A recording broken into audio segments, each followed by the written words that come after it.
Så derfor tvinger sådan en pandemi som corona her, den tvinger jo samfundene og menneskene til at tænke i nye baner og tænke, hvordan kan vi gøre tingene anderledes. Mit navn er Claus Larsen, jeg er journalist på Ugeskrift for Læger, og jeg er forfatter til en række bøger om medicinens og lægekunstens historie.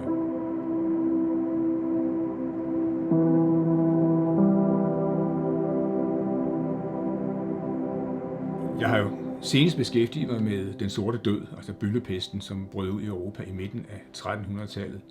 Og den fik jo kolossale, meget, meget langtrækkende konsekvenser, både for kunst og kultur og samfundsindretning. På alle felter, man overhovedet kan forestille sig, fik den kolossal betydning. I kølvandet på den sorte død, der betød manglen på arbejdskraft, at for eksempel bogproduktionen, det var næsten umuligt, og det blev alt for kostbart. Men så kom bogtrykkerkunsten jo pludselig ind fra højre, og med bogtrykkerkunsten, der kom der en vidensrevolution. Mange flere lærte at læse. Mange flere fik kendskab til, hvad der egentlig stod i Bibelen. De var ikke længere afhængige af præstens udlægning. Man fik reformationen. Man fik udbredt renæssancehumanismen. Man fik begyndelsen til oplysningstiden.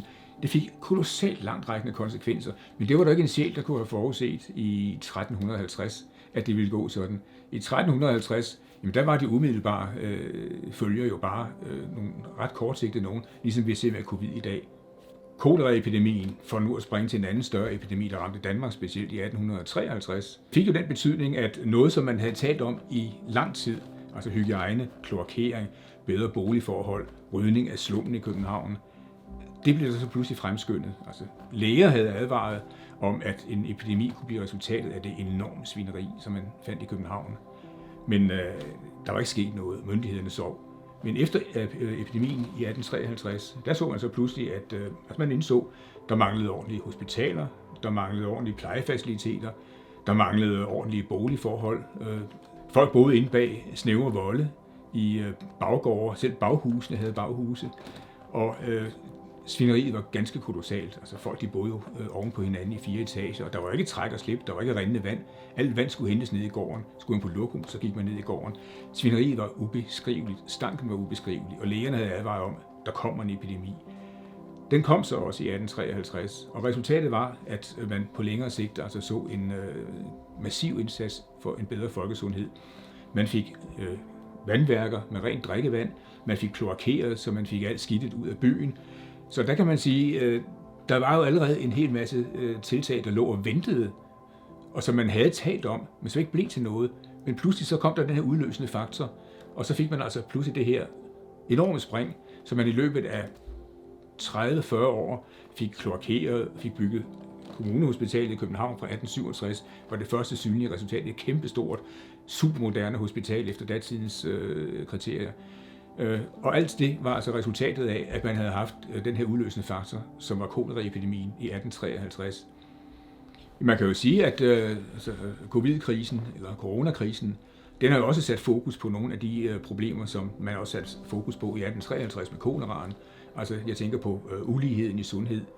Man kan jo se, at hovedparten af de covid-tilfælde, man har haft, det har været ude i omegnskommunerne, hvor folk bor tæt. Folk i de såkaldte ghettoområder, de har været hårdest ramt af forskellige årsager.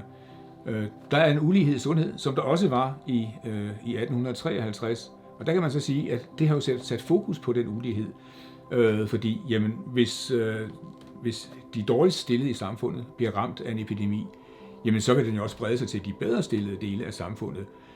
Så der tænker jeg kun på smitten, men altså også på for eksempel, jamen der har den jo ramt kulturen.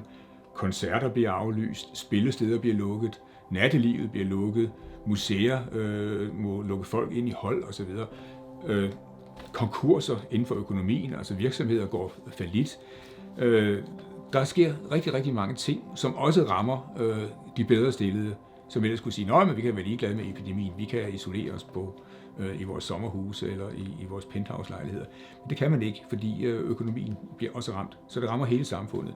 Så derfor tvinger sådan en pandemi som corona her, den tvinger jo samfundene og menneskene til at tænke i nye baner og tænke, hvordan kan vi gøre tingene anderledes.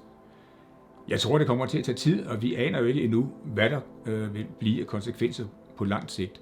Det vidste man jo heller ikke, da den, for at springe langt tilbage, det vidste man jo heller ikke i 1350, da den sorte død ramte i Danmark, eller altså i midten af 1300-tallet, da den sorte død ramte i hele Europa, de enormt vidtrækkende konsekvenser, som den ville få, også i positiv retning. Det kunne man jo ikke se, når naboerne døde, familien døde, alle omkring en døde, byerne lå halvøde hen. Det var jo en katastrofe uden lige, som man aldrig havde oplevet tilsvarende, og man troede jo altså, at det var dommedag, der nærmede sig. Men på lang sigt, og der tænker jeg måske på flere generationers sigt, der fik det nogle enormt positive konsekvenser, at man havde haft den her pandemi. Og jamen, jeg tror ikke, vi skal sammenligne den sorte død med covid-19, fordi vi har jo meget bedre styr på at behandle og forebygge i dag. Så jeg tror slet ikke, at verden vil blive nær så hårdt ramt. Altså, nej, det ved den jo ikke. Det har vi jo allerede set. Men det kan få nogle langsigtede konsekvenser. Og der tænker jeg ikke kun på, at vi holder op med at kindkysse og kramme. Altså, der har vi jo allerede efter et halvt år med covid-19, der har vi jo set, at folk er tilbage med at kindkysse og kramme, i hvert fald i nogle tilfælde. Og jeg tror, at folk længes tilbage til det normale. Så det vil ikke være en blivende effekt, man får at se, at folk holder op med at hilse og være intime med hinanden. Men det vil være nogle langsigtede konsekvenser, som ingen kan forudse.